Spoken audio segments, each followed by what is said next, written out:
Shalom teman-teman RGK. Kali ini kita akan membahas lanjutan ucapan berbahagia yang Tuhan Yesus khotbahkan di bukit kepada para murid dan orang banyak. Tuhan Yesus berkata di Matius 5:6, "Berbahagialah orang yang lapar dan haus akan kebenaran, karena mereka akan dipuaskan." Seperti halnya lapar dan haus yang berkaitan dengan sesuatu yang kosong, di dalam pelayanan Tuhan Yesus kita akan banyak menemukan kondisi yang serupa. Ada sesuatu yang kosong lalu dipenuhkan oleh Tuhan Yesus. Misalnya Yohanes pasal yang kedua, di mana ada sebuah perjamuan kawin di Kana yang kehabisan air anggur untuk para tamu. Pada waktu itu pesta tanpa air anggur sama dengan aib bagi tuan rumah. Tapi Tuhan Yesus mampu melakukan mujizat untuk memenuhkan kembali bejana-bejana kosong tersebut dengan air anggur yang baik. Kemudian di Yohanes pasal keempat kita bertemu dengan seorang perempuan Samaria yang siang-siang datang ke sumur untuk menimba air. Tindakan ini nggak wajar dilakukan karena siang hari sangatlah panas dan nggak ada perempuan lainnya yang menimba di siang hari terik. Lewat obrolan Tuhan Yesus dengan perempuan Samaria ini, kita mendapati bahwa ada yang kosong di hati perempuan Samaria ini.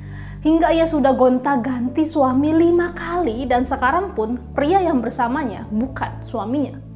Hidupnya kosong dan Yesus mengisinya. Pernah juga Tuhan Yesus mendapati kekosongan jiwa dari Yairus dan seisi rumahnya karena seorang anak perempuan telah mati. Yesus mengisi rumah itu dengan sukacita dengan membangkitkan anak itu kembali.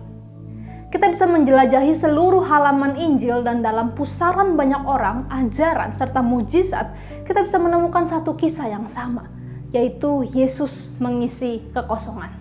Tapi ternyata tidak semua orang punya kerinduan untuk dipenuhkan oleh Tuhan Yesus. Kita bisa lihat di Matius pasal yang pertama, ayat yang ke-16 sampai 26, sebuah kisah seorang muda yang kaya datang kepada Tuhan Yesus dan bertanya bagaimana caranya beroleh hidup yang kekal. Ia seorang muda yang saleh, melakukan hukum Taurat dengan taat, tetapi masalahnya hatinya terlalu dipenuhi dengan kekayaan. Sehingga waktu Tuhan Yesus menyuruh dia menjual segala hartanya untuk diberikan kepada orang-orang miskin, ia menjadi kecewa dan pergi dengan sedih karena hartanya banyak. Jangan salah sangka ya teman-teman, kalau ikut Tuhan Yesus berarti kita harus jadi orang yang miskin. Bukan itu maksudnya Tuhan Yesus. Tuhan Yesus mencari dan meminta hati yang kosong, jiwa yang kosong, agar hanya Dia sajalah yang memuaskan kita. Teman-teman, menjadi kosong adalah sebuah proses yang menyakitkan. Seringkali kosong itu berarti kita kehilangan orang yang kita kasihi, kehilangan pekerjaan. Kosong bisa juga berarti waktu kita ditolak cintanya oleh gebetan kita atau putus cinta. Ditolak di universitas impian kita, ataupun ditolak lamaran pekerjaan kita.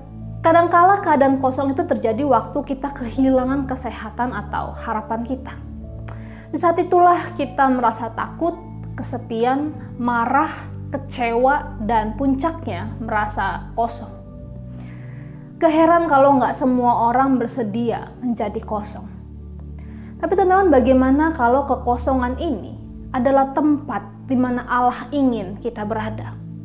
Waktu kita kosong itulah kita bisa merasakan perjumpaan dengan Bapa yang penuh kasih, yang memberkati kita dengan cara-cara yang tidak pernah kita bayangkan sebelumnya. Teman-teman, Tuhan Yesus sangat rindu untuk mengisi hidup kita. Tapi apakah kamu bersedia menyediakan tempatnya bagi Tuhan Yesus? Selamat menjadi kosong bersama dengan teman-teman KTB-mu dan dipenuhkan oleh Sang Sumber Air Kehidupan. Tuhan Yesus memberkati.